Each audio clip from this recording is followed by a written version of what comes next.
Selamat datang ke channel ini. Jangan lupa tekan butang subscribe dan aktifkan lonceng agar anda tidak ketinggalan dengan isu-isu semasa, dan sila tinggalkan pendapat anda di ruang komen. PAS petang ini memberikan pencerahan mengenai pendirian sebenar mereka mendepani kerajaan perpaduan yang diterajui Anwar Ibrahim.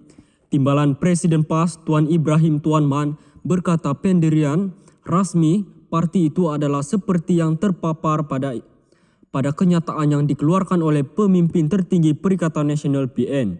Dengan kenyataan itu, PAS dilihat sudah memuktamadkan peranan mereka untuk tidak bersama dengan kerajaan pusat, sebaliknya kekal dengan PN.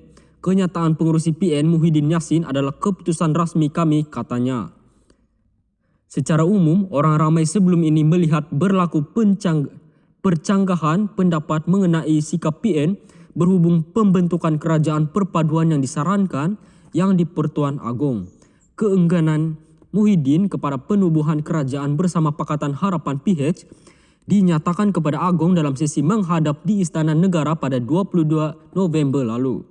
Bagaimanapun, selepas mengangkat sumpah jawatan dan menjadi Perdana Menteri secara rasmi, semalam Anwar menyatakan kesediaannya membawa masuk PN ke dalam kerajaan, di sebalik reaksi yang tidak memberangsangkan ditunjukkan gabungan terbabit. Pagi tadi, Setiausaha Agung PAS Taqiyuddin Hasan berkata PN akan membincangkan tawaran Anwar untuk menyertai kerajaan perpaduan.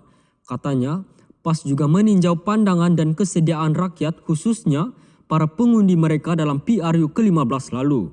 Cuma berbeza perkataan. Tidak lama kemudian, Muhyiddin menyatakan akur dengan pembentukan kerajaan perpaduan yang diterajui PH dan PN akan memainkan peranan semak dan imbang kepada kerajaan. Dengan kerajaan persekutuan diterajui oleh PH, PN akan memainkan peranan semak dan imbang dalam Parlimen Malaysia dengan membawa suara rakyat selaras dengan prinsip demokrasi berparlimen.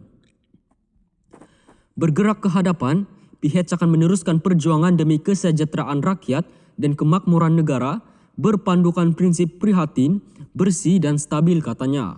Petang tadi, Muhyiddin mengesahkan PN akan menjadi pembangkang namun terbuka untuk merintis kerjasama dalam bentuk lain dengan kerajaan. Ia sekaligus mengisyaratkan PN bersedia mencari persefahaman dengan Putrajaya tanpa mengecilkan peranan mereka sebagai pembangkang. Kata Tuan Ibrahim, PAS juga mengucapkan tahniah kepada Anwar yang dilantik sebagai Perdana Menteri baru Malaysia dan mendoakan agar negara ini berada dalam keadaan aman serta harmoni. PAS berharap Perdana Menteri dapat berlaku adil kepada semua ahli parlimen yang telah dipilih oleh rakyat, serta mempertahankan pembangunan yang seimbang antara negeri-negeri, katanya. Sementara itu, Timbalan Presiden Bersatu Ahmad Faizal Azumu yang dihubungi Malaysia kini turut membuat penegasan yang sama.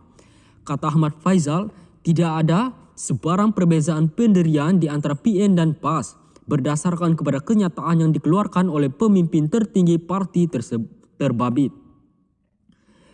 Menurut bekas ahli Parlimen Tambun itu, perbezaan yang ditanggapi orang ramai itu sebenarnya hanyalah isu perbezaan perkataan yang digunakan sahaja.